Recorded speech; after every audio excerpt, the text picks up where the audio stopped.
Hello, my friend. A very blessed Wednesday, June 25 to you and to you, as I pray that this finds you well. So the other day, my friend and I are talking, and we start talking about Myles Munroe. And Myles Munroe was known for saying that the graveyard or the cemetery is the richest place on earth, because in the graveyard are songs that were never written, poems that were never composed, art that was never painted, businesses that were never started, because many people go to the grave without ever discovering their purpose or doing something about it. And Myles Munroe used to talk about going to the grave empty.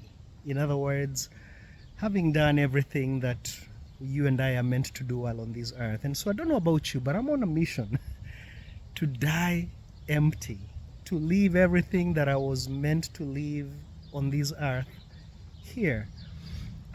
It's Shirley Chisholm, I believe, who said that service is the rent that we pay for being on earth. So God has blessed us with beautiful days, with oxygen to breathe, with life, and our gift back to Him is what we do with it.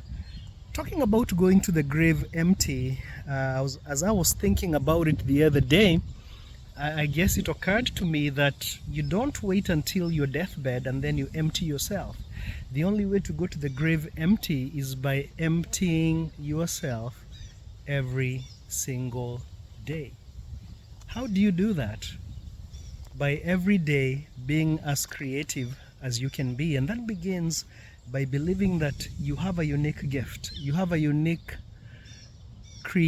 a unique creation, number one. You have unique creativity. There is a deposit in you that you are meant to live in the world. So create all you can today. Number two, connect all you can today. Who are the people that God is putting in your life, in your world? And maybe it's your family, maybe it's friends, maybe it's your neighbors, maybe it's people at work.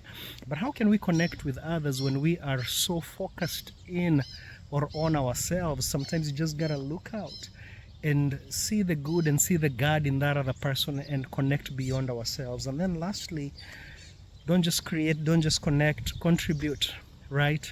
Leave your mark. What is something that you can do today that can be a blessing and of benefit to somebody other than you? How can you use your creativity, your connectivity to serve somebody other than you, to make a contribution? And it doesn't have to be big. Maybe that's helping with the dishes today at home, or taking out the trash. Maybe it's taking on an extra project at work and saying, I can help with that. How can you make that contribution? Hey, listen, I love Al Nightingale's Lead the Series Field, where he talks about the fact that our lives are nothing more than a string of days that connect together to make weeks, and weeks that connect together to make months and to make years. I don't know about you, but this year feels like it's flying, like those hours and days are connecting way too fast. But Al Nightingale makes the point that if you and I will just focus on living every day successfully, right? And then live the next day successfully, then at the end of 7, you have a successful week. At the end of 4 successful weeks, you have a successful month. At the end of 12 successful months, you have a successful year. And at the end of a lifetime, you have a successful life.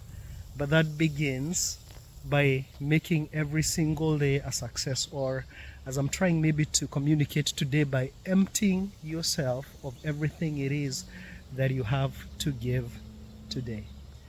So my friend, what's your purpose? What were you put on this earth to give, to contribute, to deposit? What's your UVP, unique value proposition, or your USP, unique service proposition? Have you discovered what that is? Are you daily developing yourself for that purpose and daily deploying yourself in that purpose? Hey, let's rob the grave of any potential when we die.